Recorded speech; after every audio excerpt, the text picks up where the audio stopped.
जय माता दी फ्रेंड्स। आज मैं कनक धारा स्रोत सुना रही हूँ आप सबको। होपफुली आपको पसंद आए और आपको बहुत फ़ायदा मिले। मुझे बहुत फ़ायदा मिला है, इसलिए मैं चाहती हूँ उन सभी लोगों को फ़ायदा मिले जो पढ़ नहीं पाते और उसे सुन के ही फ़ायदा उठा सकते हैं। तो फ्रेंड्स, जय माता दी। जैसे भ्रमरी अध खुले कुसुम के तमाल तरुक आश्रय लेती है, उसी प्रकार जो श्री हरि के रोमांच से सुशोभित श्रीअंगों को निरंतर पढ़ता रहता है तथा जिसमें संपूर्ण ऐश्वर्य का निवास है, संपूर्ण मंगलों की अधिष्ठित देवी भगवती महालक्ष्मी की वह दृष्टि मेरे लिए मंगलदायी हो। जैसे भ्रमरी महान कमल दल पर मंडराती रहती है, उसी प्रकार जो श्री हरि के मुख उनको बराबर प्रेम पूर्वक जाती है और लज्जा के कारण लौट आती है। समुद्र कन्या लक्ष्मी की वो मनोहर मुख दुष्ट माला मुझे धन संपत्ति प्रदान करे, जो संपूर्ण देवताओं के अधिपति इंद्र के पद का वैभव विलास देने में समर्थ है। मधुहंता श्री हरि को भी अधिकाधिक आनंद प्रदान करने वाली है, जो नील कमल को भीतरी भाग के समान मनोहर जान पड़ती है। उन लक्ष्मी जी के खुले नेत्रों की दृष्टि क्षण भर के लिए थोड़ी सी अवश्य मुझ पर पड़े। शेषशय्य भगवान विष्णु की धर्मपत्नी श्री लक्ष्मी जी के नेत्र में ऐश्वर्य प्रदान करने वाले हो, जिनकी पुतली और बनिया अनंग वशीभूत हो।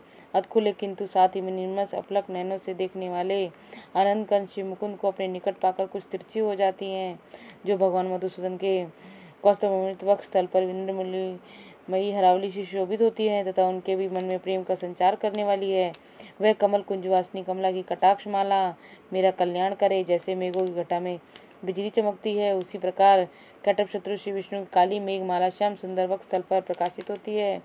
जिन्होंने अपने विवाह के वंश को आनंद किया है, जो समस्त लोग जननी है, उन भगवती लक्ष्मी जी की पूजनीय मूर्ति मुझे कल्याण प्रदान करे। समुद्र कन्या की कमला की वह मंद अलस मंथर अधम दृष्टि, जिसके प्रभाव से कामदेव ने मैं भगवान मधुसूदन के हृदय में प्रथम बार स्थान प्राप्त किया था, वे मुझ पर अवश्य पड़े। भगवान नारायण की प्रेयसी लक्ष्मी जी के नेत्र रूपी मेघ दया रूपी अनुकूल पवन से प्रेरित दुष्कर्म धनागम विरोधी अशुभ प्रारब्ध रूपी धाम के चिरकाल के लिए दूर हटाकर विषाद रूप धर्म जन्यताप से पीड़ित दिन निपट चातक पर धन रूपी जलधारा की वृष्टि करे।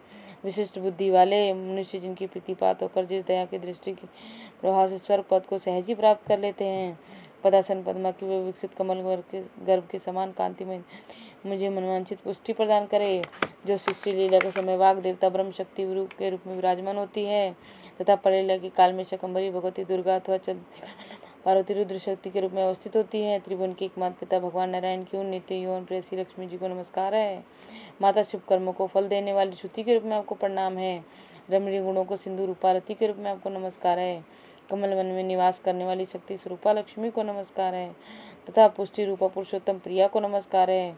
कमल वंदना कमला को नमस्कार है। श्री शुद्धि सविता श्री देवी को नमस्कार है। चंद्रमा और सुधा की सगी बहन को नमस्कार है। भगवान नारायण की वल्लभा को नमस्कार है। कमल से जैसे नेत्र वाली माननीय माँ, आपके चरणों में किए गए प्रणाम। संपत्ति प्रदान करने वाले, आनंद देने वाले, साम्राज्य देने में समर्थ, सारे पापों को हर लेने के लिए सर्वथा उद्धत हैं, वे सदा ही मुझे अवलंबन दे। मुझे ही आपके चरणों की वंदना का शुभ अवसर सदा प्राप्त होता रहे। जिनकी कृपा कटाक्ष के लिए की गई उपासक के लिए संपूर्ण मनोरथ संपत्तियों का विस्तार करती है। श्री हरि के हृदयेश्वरी, उन्हीं आप लक्ष्मी देवी को मैं मन वाणी शरीर से भजन करती हूँ। भगवती हरिप्रिया, तुम कमल वन में निवास करने वाली हो। तुम्हारे हाथों में नील कमल सुशोभित है। तुम अत्यंत उज्ज्वल वस्त्र गंध माला सुशोभित हो। तुम्हारी झांकी बड़ी मनोरम है। त्रिभुवन के ऐश्वर्य प्रदान करने वाली देवी, मुझ पर प्रसन्न हो जाओ। दिग्गजों द्वारा स्वर्ण कलश पे मुख से गिरा गया काश गंगा निर्मल मनोहर जल से श्रीअंगों को का अभिषेक स्नान संपादित होता है। संपूर्ण लोकों के अधीश्वर भगवान विष्णु की गृहिणी और क्षीर सागर की पुत्री उन जग जननी लक्ष्मी जी को प्रातः काल में प्रणाम करती हूँ। कमल नयन केशव कमनीय कमले, मैं कंचन दीनहीन मनुष्य के अग्रण हूँ, अतः तुम्हारी कृपा के स्वाभाविक पात्र हूँ। तुम मूर्ति करुणा के बाढ़ के तरंगों को समान कटाक्ष द्वारा मेरी ओर देखो। जो मनुष्य इन स्तुतियों को द्वारा प्रतिदिन वे त्रयी स्वरूपा त्रिभुवन जननी भगवती लक्ष्मी जी की स्तुति करते हैं, वे इस भूतल पे महान गुणवान अत्यंत सौभाग्यशाली होते हैं तथा विद्वान पुरुष भी उनके मनोभाव को जानने के लिए उत्सुक रहते हैं। जय माता दी फ्रेंड्स। उम्मीद है आपको ये पसंद आया होगा और आप इसे रोज़ सुने।